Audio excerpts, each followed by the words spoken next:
Halo teman-teman, jadi kali ini kita akan membahas tentang materi ikatan kovalen.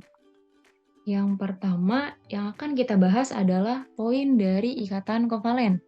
Poin dari ikatan kovalen yang pertama itu adalah pemakaian elektron secara bersama. Dan poin yang kedua adalah tidak memiliki keelektronegatifan yang besar. Kedua poin ini merupakan tolak belakang dari definisi ikatan ion yang sebelumnya sudah kita pelajari.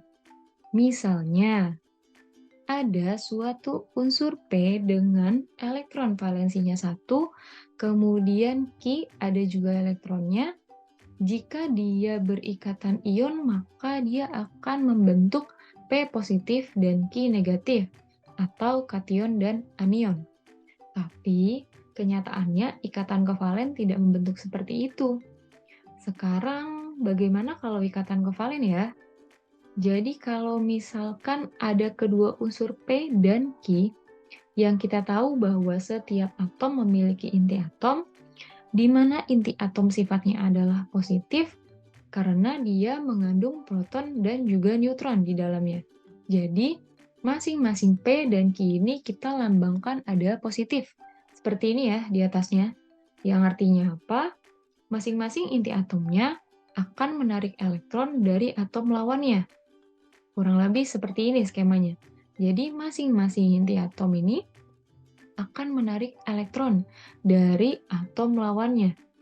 Mereka akan berikatan atau berinteraksi gitu.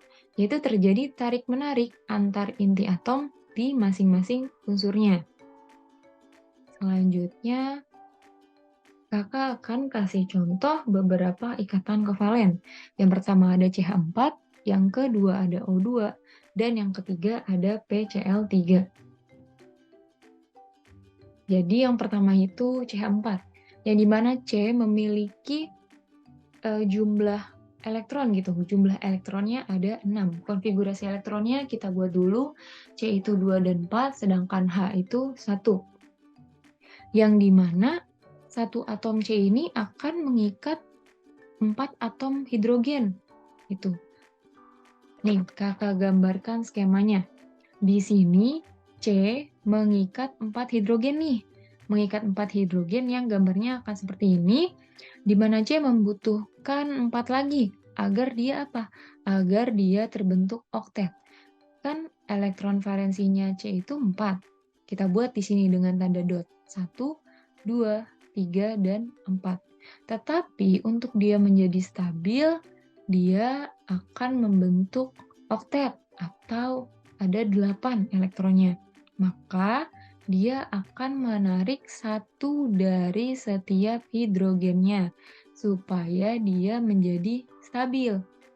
Tuh, maka di sini dia menggunakan elektron secara bersamaan. Kalau kita buat tidak menggunakan struktur Lewis, kira-kira gambarnya akan seperti ini. Yang dimana tanda strip ini disebut dengan pasangan elektron ikat, yaitu menggambarkan cross dan dot yang ada di sebelah sini. Ini yang disebut dengan pasangan elektron ikat. Contoh yang kedua ada O2, yang dimana elektron O itu jumlahnya ada 8, konfigurasi elektronnya 2 dan 6, yaitu elektron valensinya dari O berarti masing-masing 6. Tapi di dalamnya ada 4 elektron nih. 4 elektron ini disebut dia yang akan membentuk ikatan gitu. Ikatan apa, Kak? Ikatan rangkap. Karena dia tersisa 4 elektron di dalam irisan ini.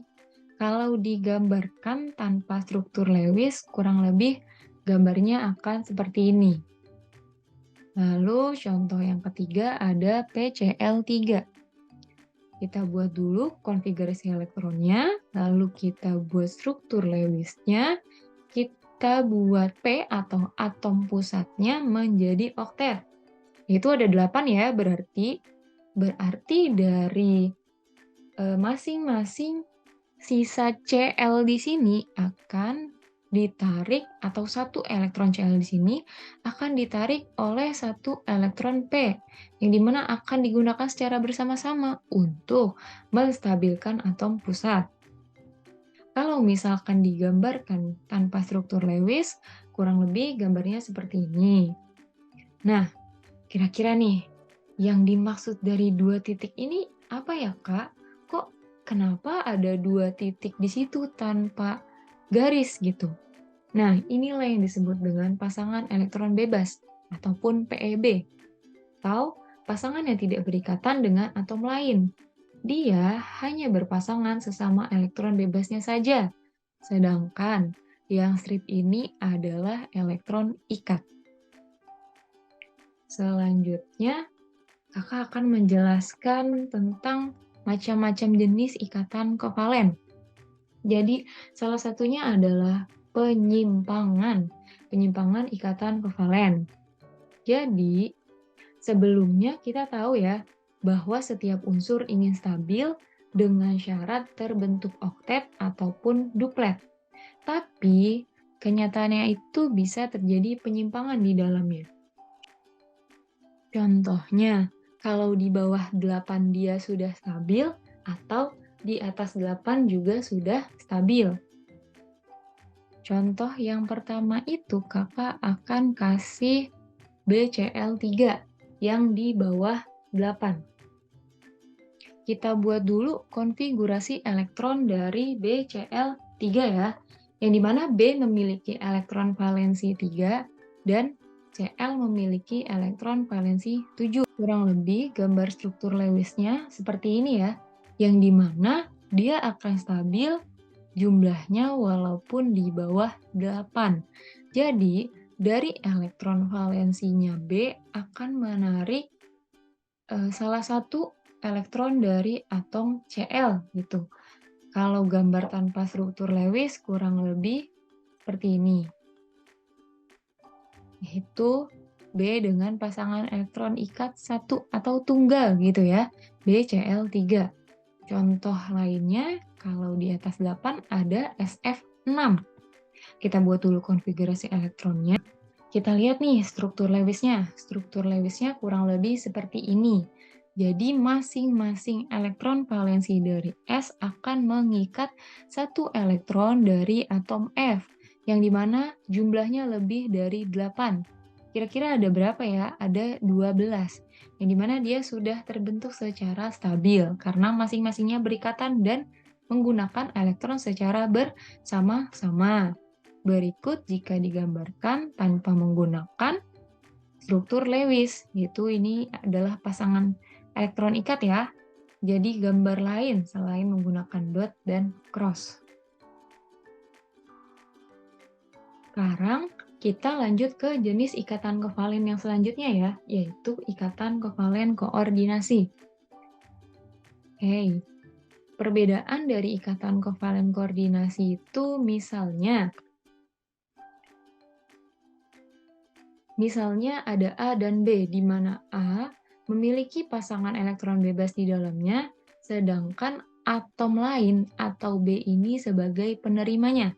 Jadi, bedanya dengan ikatan kovalen biasa adalah ikatan kovalen koordinasi ini hanya salah satu yang memiliki pasangan elektron bebas, atau salah satu yang punya modal dan satu lagi hanya meminta, tapi dia berikatan secara kovalen.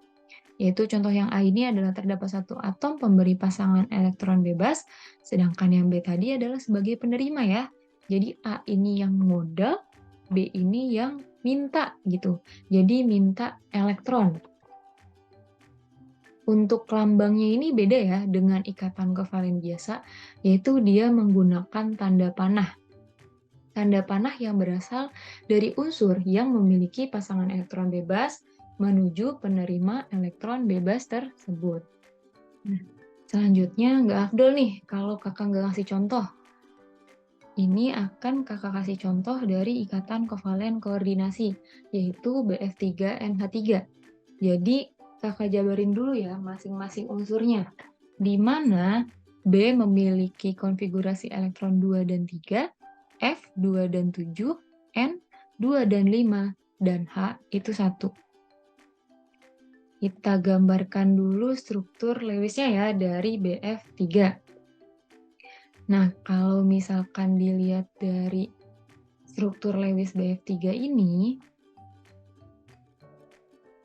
masing-masing dari elektron B ini sudah mengikat dari elektronnya F. Berarti B di sini sudah tidak mempunyai sisa tangan nih. Nah, sedangkan dia harus masih berikatan dengan NH3.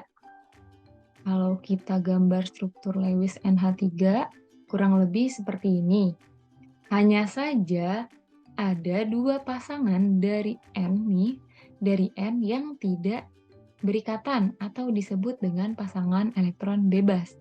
Kalau N di sini kan sudah berikatan dengan H, N yang di sini juga sudah, maupun N yang di sini.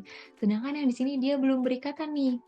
Nah, ada loh senyawa BF3NH3 yang mana bisa berikatan, walaupun B sudah tidak memiliki tangan lagi untuk berikatan. Tapi tenang aja, si nitrogen masih punya pasangan elektron bebas untuk bisa berikatan dengan BF3, sehingga mereka akan membentuk suatu senyawa. Jadilah mereka terbentuk suatu senyawa. Hanya saja berikatannya secara ikatan kovalen koordinasi. Baik, sampai sini kakak harap teman-teman sudah mulai paham ya, apa itu ikatan ion, ikatan kovalen, serta ikatan koordinasi. Cukup sekian dari kakak, terima kasih.